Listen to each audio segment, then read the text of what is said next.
Vous croyez peut-être que la cigarette est un symbole de liberté, ou que le fluor est bon pour les dents, ou encore que l'État vous protège du Covid, de l'inflation ou de la guerre. Et si je vous disais que toutes ces idées ne sont en fait pas les vôtres, qu'on les a en quelque sorte implantées dans vos esprits, vous me traiteriez de complotiste? Et si je vous disais qu'en plus, un seul homme est à l'origine de tout cela, vous me prendriez pour un fou? Pourtant, cet homme, si vous ne connaissez pas son nom, eh bien il est parfaitement connu de nos élus. C'est un fervent partisan d'une gouvernance de l'ombre. Et il a écrit 2 livres à ce sujet, 2 livres que vous pouvez facilement trouver sur Amazon par exemple. Fabriquer du consentement et cristalliser les opinions publiques. Bonjour, je suis François Xavier et aujourd'hui je vais vous parler de la personne qui a eu la plus grosse influence sur votre vie sans même que vous connaissiez son nom, Edward Bernays.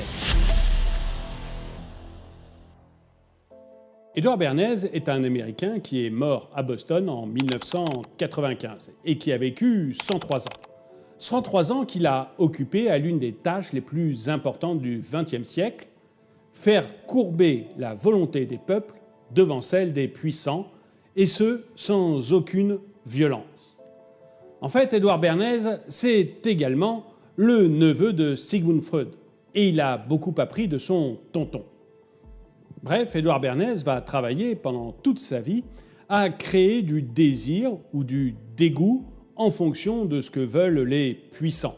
Il peut créer le désir, le besoin pour une nouvelle marque, une nouvelle habitude, et le dégoût pour ce qui est vieux et démodé. Pour lui, c'est même quelque chose d'extrêmement important parce qu'il dira que son but, c'est de dompter la grande bête hagarde qui s'appelle le peuple. Pour lui, le peuple ne veut pas se mêler en fait des affaires publiques. Tout ce qu'il veut, c'est qu'on lui fournisse une illusion. Et l'illusion, Edward Bernays va vous la fournir. En fait, Bernays va même inventer ce que l'on appelle le spin, la manipulation. La manipulation des nouvelles, des médias, de l'opinion. Bref, une pratique systématique à très grande échelle qui permet de présenter les faits de manière complètement partisane.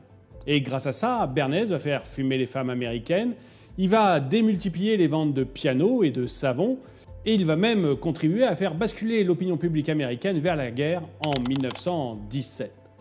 Bref, Bernays va être tellement exceptionnel que Goebbels, le ministre de la propagande allemande, va se référer à lui pour faire toute la propagande de l'Allemagne nazie. Et qu'encore aujourd'hui, les spin doctors, les gens qui murmurent à l'oreille de nos présidents, sont directement inspirés par Bernays.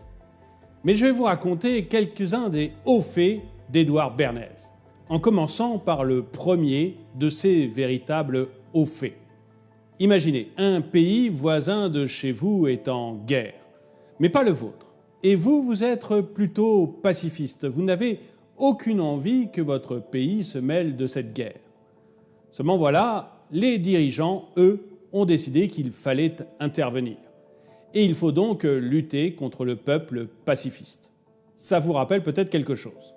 Quoi qu'il en soit, c'est là qu'Edward Bernays est rentré en action pour la première fois, du moins à grande échelle, en participant à la commission Krill. Ça ne vous dit rien?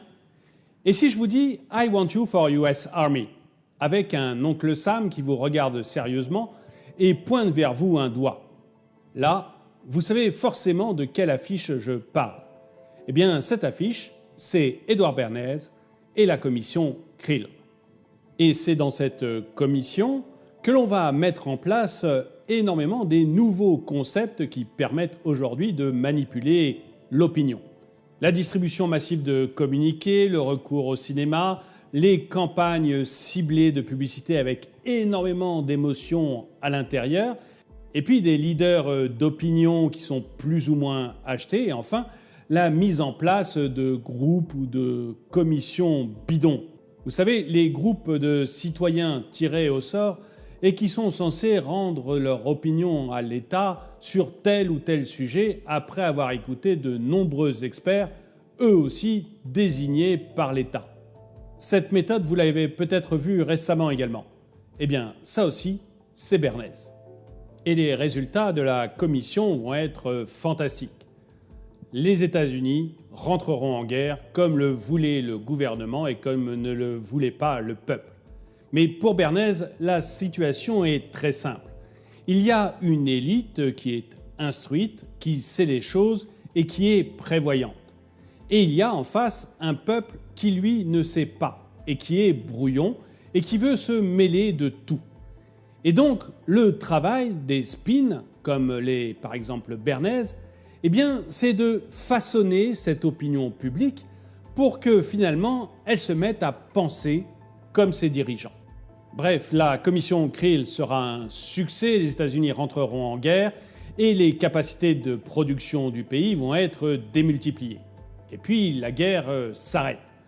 Mais les entreprises sont coincées, elles ont toujours ces capacités de production, mais les populations, elles, l'homme et la femme occidentale, consomment relativement peu. Ils consomment uniquement pour assouvir leurs besoins vitaux. C'est un réel problème pour l'industrie qui va du coup se tourner vers Bernays, qui est tout auréolé de son succès lors de la commission Krill. Bernays va alors se mettre à inventer carrément des concepts. Par exemple, vous avez tous entendu parler du petit déjeuner américain, l'egg and bacon. Eh bien, ça n'existait pas avant Bernays. Avant Bernays, les Américains, le matin, ils prenaient un petit déjeuner plutôt frugal. Et ça gênait beaucoup l'industrie du cochon. Et du coup, l'industrie du cochon est allée voir Bernays pour voir comment on pouvait faire pour vendre davantage de porc. Bernays a utilisé une des méthodes qu'il aime le plus. Il a créé un comité de médecins qui vont se mettre à prôner les valeurs d'un fort apport calorifique au petit déjeuner. Bref, ce comité, payé par l'industrie du porc, va expliquer aux Américains qu'il est très important de prendre un gros apport calorifique au petit déjeuner, et tout particulièrement du bacon, qui, comme chacun sait, est à base de porc. Et Bernays ne s'arrête pas là. Par exemple, l'industrie du piano lui demande comment faire pour vendre plus de pianos aux Américains. Bernays va alors se tourner tout simplement vers les architectes. Et il va leur demander d'inciter leurs clients à avoir une pièce de musique dans leur maison. Et qu'est-ce qu'on met dans une pièce de musique ? Eh bien, des instruments de musique. Mais pour pouvoir vraiment occuper la taille d'une pièce, il n'y a qu'un seul instrument qui soit assez gros, le piano. Bernays va faire exactement la même chose pour l'industrie du livre. L'industrie du livre lui demande comment faire pour vendre plus de livres aux Américains. Il va voir ses amis architectes et leur demande d'installer des bibliothèques directement dans le mur de la maison. À ce moment-là, vous n'avez plus de choix. Pour pouvoir décorer votre maison, vous êtes bien obligé d'acheter des livres. Vous trouvez peut-être déjà que tout ce qu'a fait Bernays est un peu exceptionnel. Eh bien, ce n'est presque rien par rapport à ce qu'il va se mettre à faire après. Là, c'était juste un échauffement. Et il faut absolument que je vous parle de la façon dont Bernays va détourner le féminisme. On est dans les années 20. Bernays a un contrat à l'année avec l'American Tobacco. Pourquoi ? Eh bien pour qu'il ne travaille pas pour la concurrence. Rien que ça. Mais dans les années 20, l'American Tobacco connaît une période un peu molle. Parce qu'ils avaient connu un boom énorme pendant la guerre en fournissant des cigarettes, des milliards de cigarettes à l'armée américaine qui les avait intégrées directement dans le pactage des soldats. Ce qui avait d'ailleurs permis à la cigarette de se démocratiser énormément. Parce qu'avant, elle était plutôt délaissée au profit du cigare qui était plus chic ou de la chic pour les plus pauvres. Bref, la cigarette s'était énormément vendue pendant la guerre et pendant les années 20, les ventes stagnent.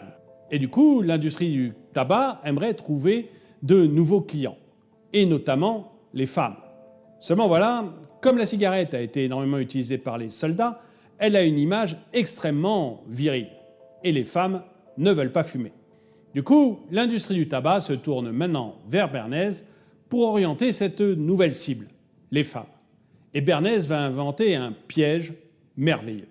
Imaginez, vous êtes une femme dans les années 20 aux États-Unis, dans une société extrêmement puritaine. Votre vie, c'est principalement d'être à la maison. Vous ne travaillez pas, vous occupez de vos enfants et de votre intérieur. Et c'est votre mari, l'homme de la maison, qui va s'occuper de ramener l'argent. C'est lui aussi d'ailleurs qui vote. quelle motivation vous pouvez avoir pour fumer. Sur quoi Bernays va insister pour que vous vous mettiez au tabac? Eh bien, Bernays a une idée géniale. Les femmes qui, à cette époque-là, veulent ressembler davantage aux hommes, conquérir des droits, le droit de travailler librement, d'avoir un compte bancaire, le droit de voter, eh bien, ce sont les suffragettes. Et Bernays va avoir l'idée de se servir des suffragettes pour imposer les cigarettes. Et il va le faire lors d'une manifestation catholique. Nous sommes le dimanche de Pâques. Il est midi 5, juste après la messe. Et il y a une procession de Pâques organisée par des femmes catholiques.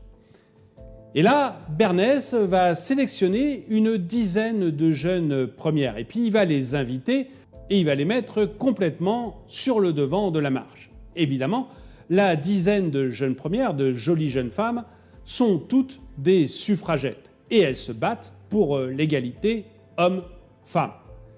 Et du coup, à l'avant de cette procession, elles vont exhiber leurs cigarettes, le symbole phallique, le symbole de la virilité à l'époque. Et elles vont se mettre à fumer. Tout ça devant des photographes et des journaux. Et Bernays va inspirer à ce moment-là aux journalistes le slogan qu'il faut écrire. Elles allument des flambeaux pour la liberté. Et ça y est, la première étape est passée. Fumer pour une femme, ce n'est plus vulgaire, c'est réclamer ses droits, les droits de faire comme les hommes. Mais ça ne suffit pas, en 1920, à convaincre toutes les femmes. Alors du coup, Bernays va utiliser le système qu'il avait mis en place pour créer l'American Breakfast. Il va créer des instituts plus ou moins bidons et tous financés par l'American Tobacco, avec à l'intérieur des dentistes et des médecins de famille. Et tous vont dire que la cigarette est bonne pour la femme. En tout cas, elle lui permet de maigrir parce que la femme, en fumant, mange moins de bonbons. Et vous allez même avoir des publicités dans lesquelles on dit aux femmes de tendre plutôt la main vers la cigarette plutôt que vers un bonbon. Bref, la publicité pour la cigarette est un triomphe. La femme est maigre, elle est libre et elle respire la santé. Nouveau succès pour Bernays, qui va maintenant se mettre à travailler à la fois pour une multinationale et pour l'État. Vous avez entendu l'expression « république bananière ». Eh bien, vous la devez aussi à Edward Bernays. Dans les années 50, il y a un gouvernement socialiste qui est élu au Guatemala. Et ce gouvernement socialiste commet une terrible erreur. Il s'attaque à une multinationale qui était à l'époque très présente en Amérique centrale et en Amérique du Sud. Parmi les principaux actionnaires de la multinationale, il y a les frères Dulles. Et les frères Dulles ont rencontré Bernays pendant la Seconde Guerre mondiale. Et du coup, ils viennent voir Bernays pour savoir comment celui-ci peut les aider à combattre ce gouvernement socialiste. Petite précision, la multinationale des frères Dulles voulait implanter une monoculture de bananes au Guatemala. Rapidement, Bernays met en place une campagne, non pas au Guatemala où est le gouvernement socialiste, mais aux États-Unis. Et il va faire en sorte de dépeindre ce gouvernement socialiste qui n'a aucune relation avec Moscou comme des dangereux communistes à la solde du bloc soviétique. Et il insinue même qu'ils sont en train de mettre en place un poste avancé communiste aux frontières américaines. La campagne est assez longue et extrêmement active. Mais elle marche plutôt bien pour Bernays, car finalement ça donne une excuse au gouvernement américain pour faire entrer en scène la CIA.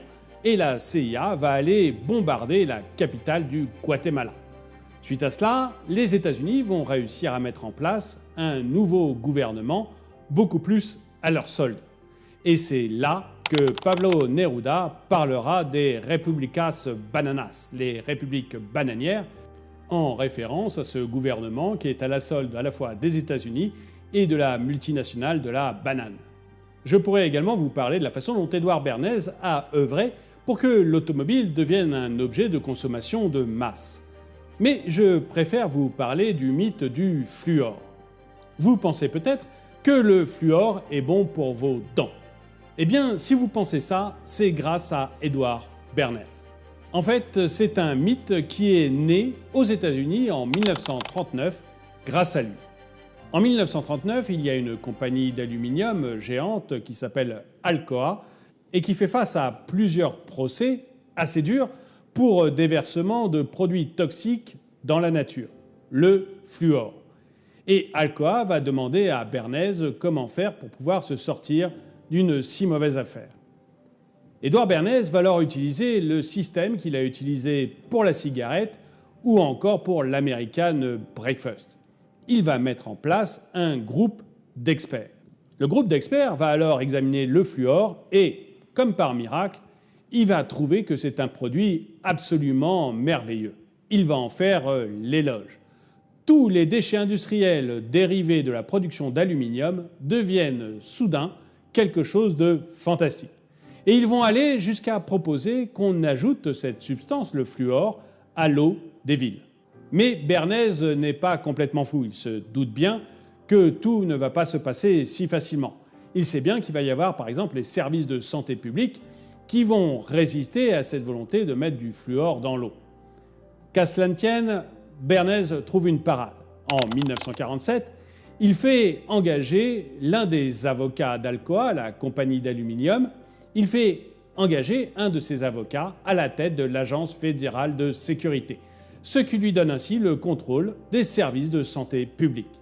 Et à partir de ce moment-là, il y a 87 villes américaines qui vont se mettre à ajouter du fluor dans l'eau.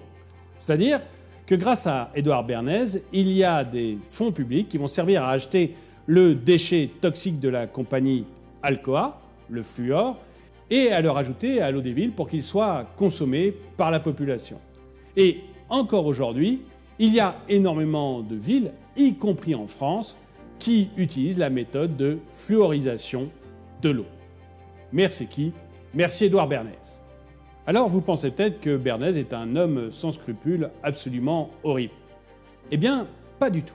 Et d'ailleurs, il est totalement révolté de savoir que Goebbels a utilisé ses livres pour imposer le nazisme en Allemagne dans les années 30. En fait, Bernays pense de manière à la fois honnête et naïve que la masse n'est pas capable d'arriver à un état de paix collectif ou de bonheur, et que pour cela, elle a besoin de guides, une élite qui va la guider vers le bonheur. Et la tâche de cette élite, c'est d'utiliser les méthodes de Bernays pour pouvoir orienter le peuple pour arriver finalement à son bonheur.